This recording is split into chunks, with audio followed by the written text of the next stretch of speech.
All right, let's get back to the breaking news. The Deputy Attorney General, Rod Rosenstein, has just resigned. His resignation comes as the Attorney General, William Barr's scheduled testimony in front of the House Judiciary Committee on Thursday morning might actually be unraveling. Let's bring back our political experts for some analysis. Jackie, first of all, let's talk about Rod Rosenstein. We all have the letter now. His resignation goes into effect May 11th. Yeah, and as we were just joking about, this is almost the second time he's resigned. But Rosenstein has been really an enigma throughout the Trump presidency. Really difficult guy to understand, especially as more and more anecdotes have come out from behind the scenes. You know, he's a guy who volunteered potentially to wear a wire to record what the president was doing behind the scenes. But then he's also the same person who the Washington Post just reported last week was also tried to mollify Trump in terms of the Mueller report, saying that he was going to be able to land the plane here.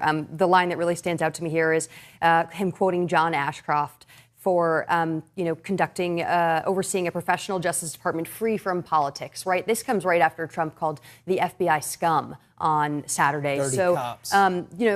Despite this letter, I'm not sure Rosenstein has done the most in order to make sure that the Justice Department is isolated from politics, as he's so claiming here. I'm not sure anybody can, but it does seem that he offered some parting advice for the president. He said, quote, "We ignore fleeting distractions and focus our attention on the things that matter because a republic that endures is not governed by the news cycle." I almost feel like the subtext there is like, put down your phone occasionally. Stop tweeting. Yeah. One other thing in the covering up the idea potentially that he's leaving early. I love when they do. The median tenure of a deputy attorney general is 16 months, and few serve longer than 2 years, which is essentially, I'm not being forced out. Everything's cool. I'm leaving when they basically leave. But Jackie's point about him being an enigma is fascinating because he is the guy who establishes the special counsel. He is the guy who stays and kind of protects the special counsel broadly, Don McGahn also. But he's also the guy who, when Bill Barr gives the press conference before the Mueller report, an hour and a half before the Mueller report comes out, he's the guy doing this, standing next to him. And Barr says, Deputy Attorney General Rosenstein and I decided jointly not to pursue obstruction. So you can, in some ways, you can make what you want of him.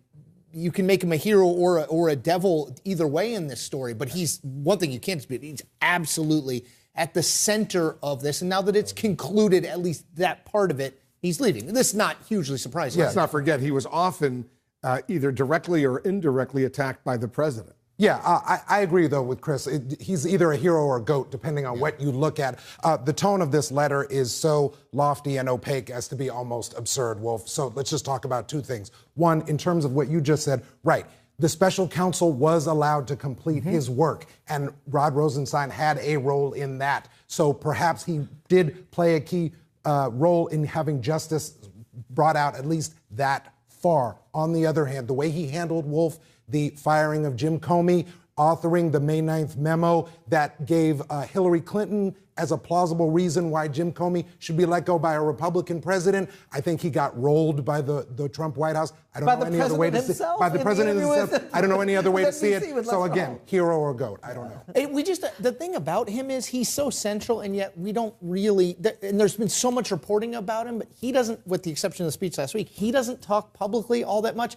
And so there's so much that we don't know because, well, he was alleged to have offered to wear a wire, bringing up the 25th Amendment. They say he was joking. There's reporting that says he wasn't joking. You can't pin him down because he's not waiting. I guess the Rosenstein memoir. I mean, it's not that far away, but there's a book, I think, in the future. And let's see if he testifies before the House and/or Senate Judiciary Committee sometime down the road.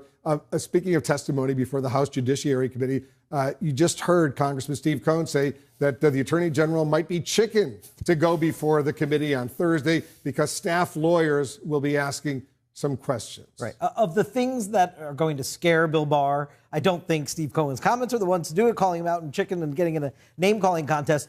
But I think Jerry Nadler seemed pretty certain that a subpoena would be coming Bill Barr's way if he could not indeed reach an agreement about coming and testifying before the House Judiciary Committee. And then, as you know, we could see this potentially end up in the courts. This is part potentially, if Barr says, I'm not coming, I don't like your rules, I think this goes into a list of things that the Trump administration has now going where they're just going to try and stonewall this new Democratic majority in the House.